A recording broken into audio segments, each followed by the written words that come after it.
Thank you for your support for my work. Please hit the subscribe button and the bell icon if you haven't. Also hit the like button for YouTube algorithm and let me know what you think of the video in the comment section below. Lastly, please share love of this content with the world. Oh, by the way, you can read the timestamp inside the description below and follow me on social media. Arigato.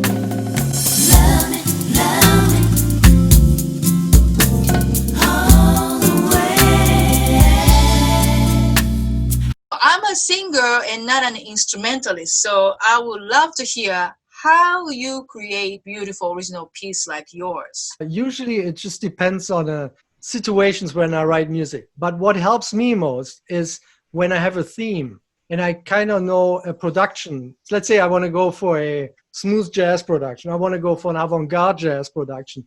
Then my mind can tune into what is needed in this particular area of music. So then it makes it more easy for me to write instead of just like, oh, let all the inspiration come to me. I don't know what I'm even going to do, you know. But once I have kind of a line and say, okay, I want to do this kind of type of album, it makes my decisions a little bit more restricted to where it's going to go in terms of groove, in terms of melodic structure, in terms of harmonic structure. So it trims it down basically. And that makes it kind of easy for me. So one time I start doing a project, I can write fairly fast once I know where I'm going. Yeah, and sometimes, I mean, I just play around and let's say I'm working on some phrase or some pattern and then it's just, oh, that's cool. And then, oh, I go here now. Oh, this could be cool. And then I just put it together. Most of the stuff I write goes very fast.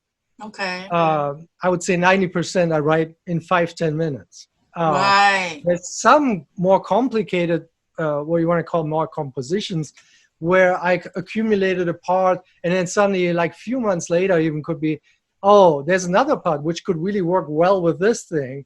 And so then I kind of combine stuff, but that's more for compositions which are, you know, more not so much song-based than avant-garde jazzy or kind of flamenco jazz where it's kind of, oh, we have to think of certain groove patterns and we could mix this with this. And so that is another way for me to do it when I just work on stuff on my guitar and then suddenly, oh, wow, this is cool. So maybe I can try with this. And so that's another way to do it. So you start and record from playing on the guitar and then you add other stuff?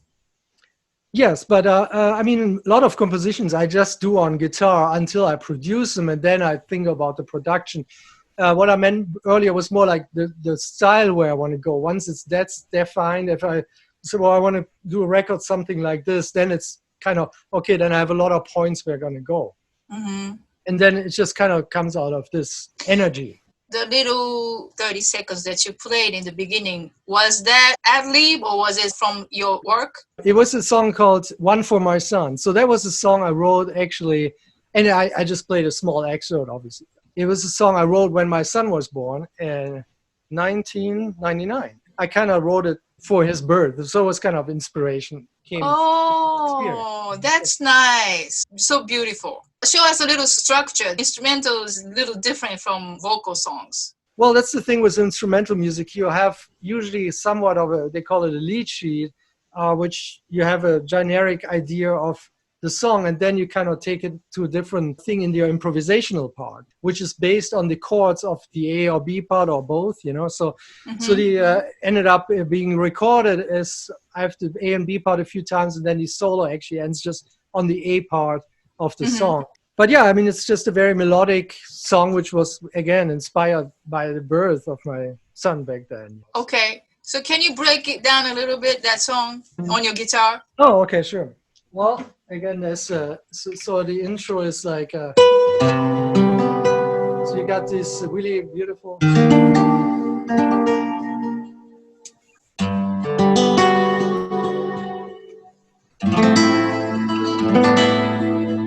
So it's really based on major chords and some sus chords. And you have reverb over there, right? Oh, I sure do.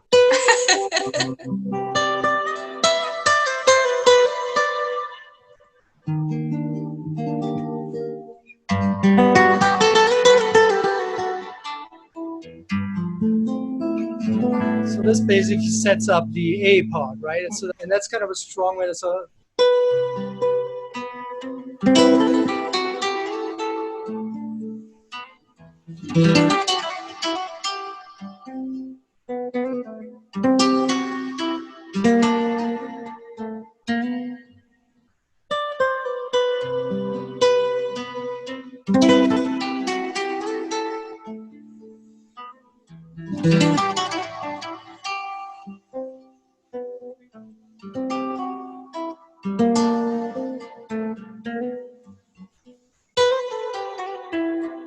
I'm going to do.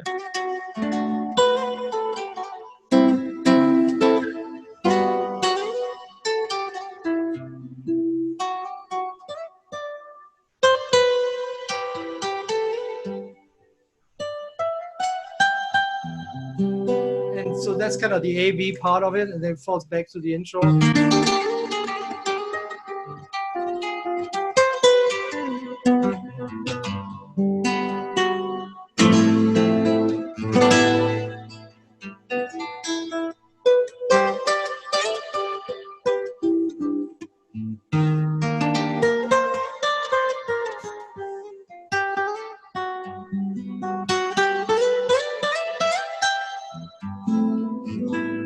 And back to, you know.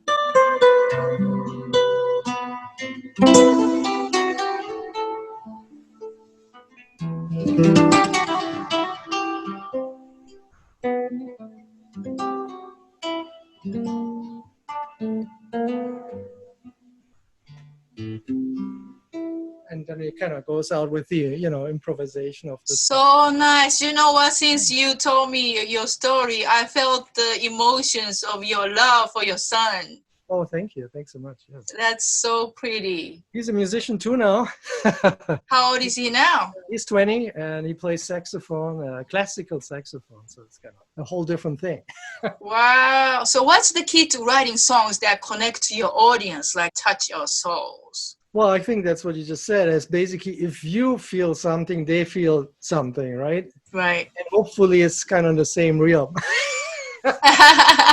Goes away listening to this is like, this was like horrible. He felt really bad. I hope not, you know, so that's what I feel. I mean, even as being an entertainer or like being entertaining people, if you feel something and you basically in your zone, it goes over to the people and they will feel a similar experience, you know. I think nothing worse than just playing down music you don't like or you just don't feel connected to. So you have to be connected to the music or what you do, I think. Yeah. Just can hope that 20 million people like it. Yeah, right, exactly. So tell us about your brand new touring project, Selfie Nation. Oh yeah, so that's I'm very excited about it because this year's tour got canceled and I haven't done one in a while, so I'm excited just to go back on tour again, and mostly based on original composition. We play a few standards, but very uniquely arranged. Like we do a version of So What with Miles Davis or Nothing Personal, Don Grolnick, but it's just very unique. And then mostly it's my composition. But I was able to work on the CD with Dave and Amin, bass player, and he was very good friends and toured with Steve Ferrone, and I don't know if you're familiar, but he's one of the drummers, I would say, in the world, especially if it comes to this music. So he was obviously known for playing with Tom Petty and Eric Clapton, but he also played with Chaka Khan, the Brecker Brothers, and anybody in between, right? So he's one of those drummers, which is just unbelievable. And so to be able to go on tour with him, hopefully, would be absolutely amazing, you know. So now we formed this band, and we're going to do actually some recording in September, not for CD so much than for video and just kind of getting promo material together, but we're eventually going to do a recording. Oh, that will be awesome. Yes. People need to hear you live again, so I hope it will happen. Yes, me too. This is going to be the last question I'd like to ask you. What advice would you give to your 20-year-old self? My 20-year-old self, okay. I really did what I wanted to do, so I really have no regrets per se. There's some business decision here and there, sure, you know, where you think, oh, I wish I would have done this, but this is too detailed. Overall, I just been pretty happy where I was. I mean, I did about 30 CDs now, and they're kind of, you know, my life's work. Most of them are original music. So I kind of really did what I wanted to do. I started really right. It was 15, 16. I knew that's what I want to do. So I don't really had a detour in my life where I was like, I wish I would have done this. Not really. I mean, again, maybe some business decisions or something like this. But yeah, so I'm actually pretty much there where I wanted to be. Can something be better? Always, yes, of course. Can you make more money? Sure. I do what I like to do. Yeah, you live your dreams and you are blessed. Thank you so much for your time today, and I hope soon that I would definitely love to hire you for my next CD project and hopefully perform live together too. That would be awesome. Or maybe you want to write some lyrics to my song. I don't know. Yes, I can. There you go. There you go. We in Las Vegas. Let's do it. That's right. Okay. Well, thanks so much for having me. Really appreciate it. Thank you. Thank you, Dirk K. So until we meet each other again, sayonara. Bye.